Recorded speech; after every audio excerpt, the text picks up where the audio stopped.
Quanto buon tempo hanno i deputati del PD e come dice il generalissimo me ne frego. Risponde sui social con l'ennesimo rimando al ventennio il vannacciano Gio Formaggio all'interrogazione a risposta scritta presentata al ministro dell'interno Matteo Piantedosi sullo squadrismo Summerfest di Vedelago dai parlamentari Dem Rachele Scarpa e Piero Fassino.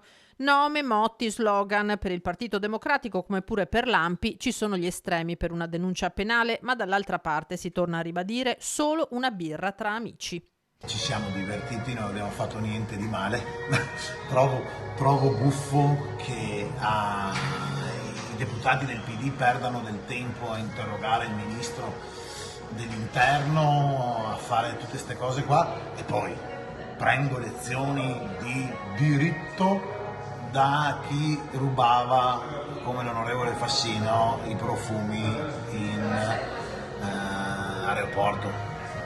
Penso che ci sia da divertirsi su questa storia qua. Una destra moderna non può essere nostalgica, premette un altro esponente di primo piano di Futuro Nazionale, Stefano Valdegamberi, ma dice non accetto lezioni di democrazia da chi, come l'onorevole Scarpa, non sente il dovere di spiegare i rapporti finanziari con un'associazione che ha ricevuto ingenti risorse da una fondazione collegata alla rete di George Soros, protagonista della speculazione contro la lira che contribuì alla drammatica crisi valutaria italiana. Quali interessi rappresenta Scarpa a Roma? Si domanda infine Valdegamberi.